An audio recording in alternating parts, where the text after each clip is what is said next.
So this is Bracket E of the Top Gun tournament, Game 2 of Bracket E, and it is going to be between Tangibility in the upper left-hand corner. It will be on Chasm. Pilcrow, I guess, did counterpick this map, and it will be on Chasm. Tangi is in the Raptor Neo. Man, skin names really evade me. And Pilcrow, his opponent in the bottom right-hand corner, the red player, once again in the APB Striker. And Tangi now going with a lot of levelers. Holy moly. Again, pretty crazy. But at this point, Pilcrow is still pretty much going standard. Moneymakers. Tangi going with leveler build. So does he have goalies in his loadout? Yes, he does. What are these bottom sockets? So 2 levelers for the bottom sockets, and once again has a lunchbox in his build in his loadout. Also has that honeypot, just like we saw in that last game. Pilcrow with pretty much a similar loadout. I don't think he changed anything. I don't know about those probes. I didn't see them last game, but he just might not have used them. Now Tangi and Pilcrow both doing the pretty much traditional opens on Chasm, which is the you got to set up your socket units because you are in this for the long haul. Pilcrow does have it all set up now. Now Tangi and Pilcrow both have to defend against these incoming jackals. Pilcrow already had those rebels set up though, so that is one thing that you might want to pick up as a new player if you are watching. That is on Chasm those jackals do come. Those neutral jackals do come, and you might want to set down 1 or 2 units to defend against them, just so you don't have to be super distracted. Now Pilcrow coming with some rebels at Tangi's bottom, but no, doesn't decide to drop them there, going for a socket unit instead, but Tangi responding so fast, able to save that leveler, dropping a T-45 instead, and now Pilcrow, instead of dealing with a leveler has to deal with that T-45, and Pilcrow walking away, will be able to get away there, but did lose 2 rebels in the process, and now Tangi has a lot of everything socketed. He still has plus 43 power with all these levelers out on the field. Leveler upkeep has gone down for a while now. They've been, I don't remember exactly what they are, 7 or 4 or something like that. I don't know. But regardless, they used to be super high, such that you could only have like 2 levelers out on the field, and you might even need to compensate with generators. But now Tangi doing some harassment on this unit clump that Pilcrow has. Actually, probably will get Pilcrow in the air if Pilcrow decides to lift off. Oh, and Tangi, instead of stalking Pilcrow, does decide to land and continue his attack. Actually did kill a Longhorn and a Patcher. That is quite a worthwhile, trip right there. And now Tangi will cloak away. Already level 4. Oh my god, I didn't even notice that. Already level 5. Chasm has so many sockets. Chasm has so many sockets. Guys, that's a lot of level. That's a lot of a level. And now Pilcrow only level 2. And Tangi as a Neo with a lot of levelers has 2 points already into EMP and 2 points into Cloak, and does have a couple of secret units over there. Pilcrow doing a quick scout on the front, but look at all these secret jokers. Oh no, they did that whole thing where they clump up too much and then they get themselves killed. Tangi, stop dropping them all in the same spot.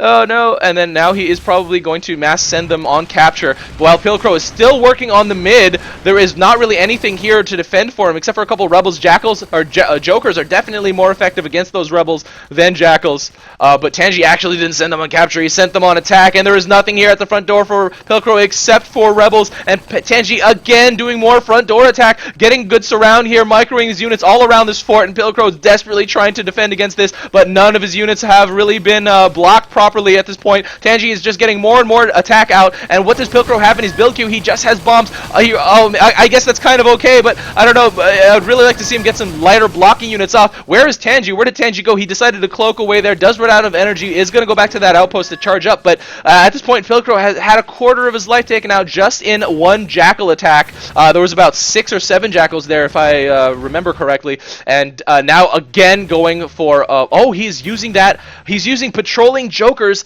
as map I don't know, detection, I guess. A lot of people put like a hat or a seeker or something in the corner, especially on Chasm, because it's easy to just pass over, but look at all the map vision that Tangi has. Look at this in the bottom right hand corner. There is so much being revealed right now for Tangi. If Pilcrow decides to fly over, Tangi will definitely know. And no more sneaky stuff for Pilcrow. Not that he did a lot to begin with, but now Tangi has all that map vision. Now a Goliath is already coming out because it's level 7 in quarter 1. Tangi, what is wrong with you? Why are you leveling so fast? Level 7 in quarter 1. Pilcrow is level 3. What is happening?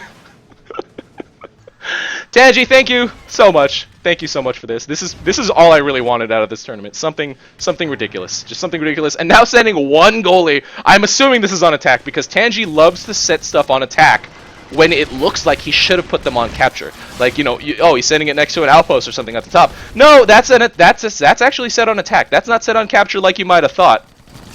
And now Tangi will be able to retreat away from this this striker in that Neo.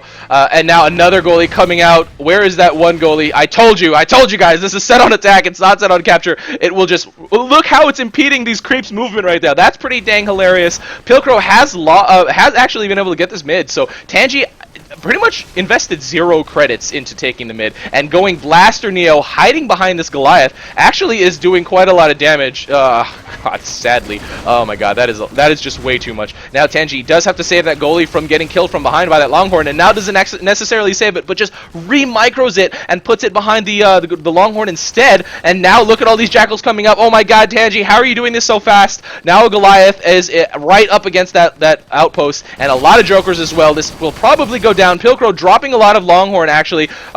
They probably will go down to sacrifice, actually. There's a goalie here and a Blaster Neo. Pilcrow getting killed before he can get out of there. And now Tangi just wreaking so much havoc. Able to kill so much.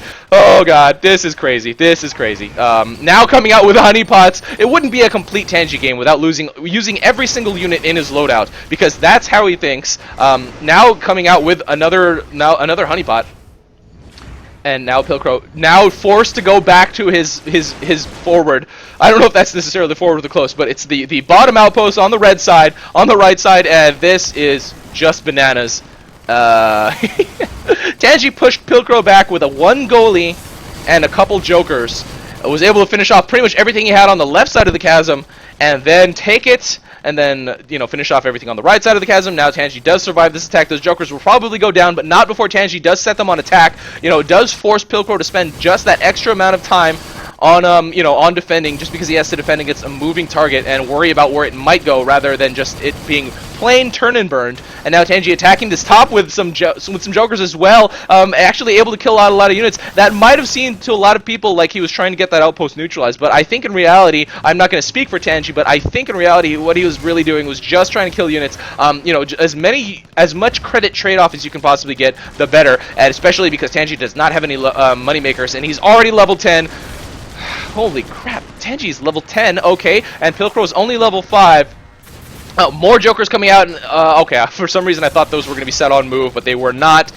So Tangi just confusing me over and over again. Able to kill a Rebel and a Longhorn before getting responded to by Pilcrow. Tangi already level 11, has every single one of his abilities upgraded, already has 1 point in Guardians, so has 2 Guardians out from his Neo. I'm a little bit curious to see what will happen when it hits level 15 and has full Blaster Guardians out, and just can act like a Warthog with the speed of a Neo. That will be just ridiculous crazy. And now able to finish off this Longhorn. Oh my god, that died so fast. And now Pilcrow trying to come back here to respond, but Tangi's just all over the map, forcing Pilcrow to be here, forcing him to be there. Now defending with a lot of Rebels. That's a lot of Rebels. But now Tangi doing a mass Joker send. Oh wow, that's a lot of Jokers, and I guarantee you those are going for the fort. And Tangi now he's pretty much using this as a distraction to kill whatever he wants to at the top. Pilcrow definitely has to respond to this. Those Rebels are not going to really defend against those Jokers as well as you know, they would against Jackals. And Tangi just firing in like crazy. How many Blaster Guardians does he have around him? He had I don't know how many he had. They were all killed just now, but I think he had 3, either 3 or 4. And Pilcrow is almost dead. Holy crap! It is quarter 2. We are on Chasm, and Tangi just did this with some Jokers. And Pilcrow finished off the rest of that. Look at how many dead stuff is right there. Look at all that stuff. But now Pilcrow forced to deal with these runners dropped and some Jokers sent by Tangi. I cannot keep up with you, Tangibility. Stop it. But right now has been able to neutralize that top outpost. Is probably going to finish off the rest of the units that Pilcrow has up here. And now Pilcrow, oh man, what is he doing? Is he sending those on capture or is he sending those on attack? I'm pretty sure he's sending those on attack. That's a lot of Longhorn, but in reality, oh, Tangi already scouts it. In reality, Tangi can probably finish off the rest of Pilcrow's life before those Longhorn even are remotely threatening to him. And at this point, he is They are trying to make their way over that bridge. He didn't clear it at all, and now Changi mixing Jokers into the mix. That's mixing into the mix, but throwing them into the mix, and does drop with that Stasis Blast, trying to impede these Longhorn as much as he possibly can. I don't even know if these Longhorn are going to be able to break through this bridge, and even then, oh god, why is there Goliath here? Tangi just sent a random goalie there, and Pilcrow forced the block with a Seeker, but I don't think he's going to be able to actually do it. Tangi, okay, yep, these Longhorn not able to break through this bridge. Tangi plus Jokers, plus Blaster Guardians, sure, why not? And now Pilcrow, oh god, Pilcrow got finished off by that goalie, and that last drop by Tangibility. GG's dropped by both players, and Tangibility does take Bracket E and does move on to the semifinals.